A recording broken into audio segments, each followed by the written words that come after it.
Hello, I'm Neil Quigley and welcome to my podcast. Only in UK politics at the moment could we have a man called Fox embroiled in an argument about how he would be prepared to eat his chickens. This has also made me suspect that the government are using the surnames of the cabinet ministers to subliminally push their wishes on us.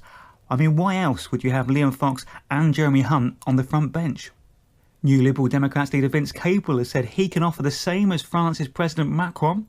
What, a young man with the drive and power to reshape a whole country's politics? I don't think he can. Jeremy Corbyn has taken to using country and western song lyrics to explain his election pledges. Lynn Anderson's "I didn't promise you a rose garden" has become "I didn't promise to write off all student debt. I have to be a bit lame sometimes." Continuing with the music theme, it now turns out that plans for more environmentally friendly trains are not happening as planned on some northern routes, as the rails they are supplying are not electrifying, and will in effect use more grease and diesel.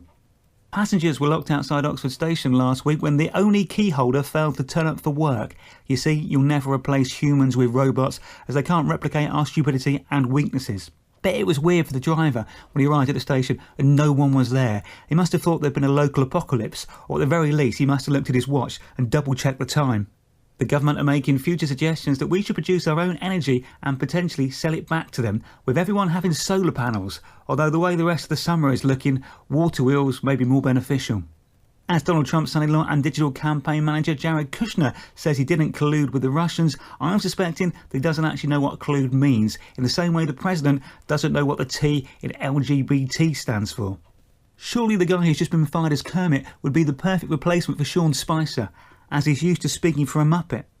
There are 100,000 people over 90 who still hold a driving licence in the UK, but I wouldn't worry, as I would guess only about 1% of them can actually still afford to run a car. I mean, I have a rescuing plastic bricks from the bottom of a swimming pool certificate, but that is a skill I now never use. New diesel and petrol cars will be banned from 2040. Now, speaking as a man who has an old car, that sounds like a great plan. I would make the roads a lot quieter after 20 to 9 every night. There's been talk this week about the world's first floating wind farm. Surely they already exist and are called yachts.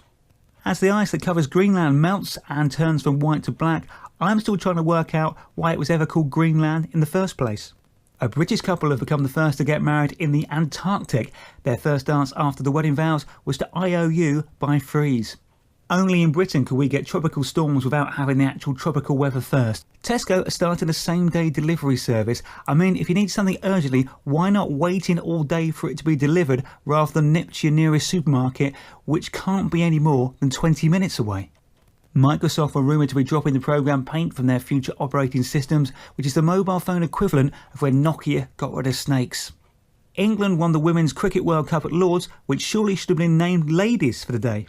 Ronald McDonald led out Manchester United and Real Madrid for their football friendly in America. It's not the first time that the Old Trafford club has been on the pitch with a clown who had some beef for the fans, but Eric Cantona left years ago now. Jose Mourinho has told Anthony Martial he needs to be more consistent. If I was the French player, I think I'd have replied, "Bloody hell, so do you, boss." Stormzy now says he wants to do a song with the Love Island winner Kem. I'm starting to think he just likes being with the men of the moment, which might explain that whole Jeremy Corbyn thing. Justin Bieber has cancelled the rest of his world tour due to unforeseen circumstances. At least Michael Jackson had the good grace to die before cancelling his. The Generation Game is to return, hosted by Mel and Sue. It's a great family fun show, which will be perfect for the queens of innuendo. Not only that, but you don't see enough cuddly toys given away as prizes on television shows anymore. I say bring back Bullseye. With global warming, we could all do with a speedboat, even if you do live in Birmingham.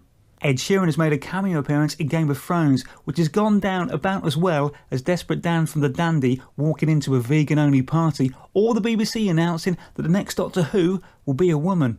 Ed Sheeran has also deleted his Twitter account due to the abuse he was getting. We really don't seem to like successful people in the UK, do we? Twitter, where people follow people they've never met or don't know just so they can spend their free time slagging them off. A Banksy mural of a little girl with a heart-shaped balloon has been voted the UK's favourite artwork. He's the only graffiti artist whose images people spend money on to keep on their walls rather than clean them off. Scientists warn that a sperm count drop could make humans extinct, but on the plus side, it would lead to a decrease in teenage pregnancies. A bookshop owner in Yorkshire who used to charge 50p for customers to browse at his books has just closed down his business. He's clearly a man who does not believe in the try before you buy philosophy. That's it for this week. Thanks for listening. See you next week.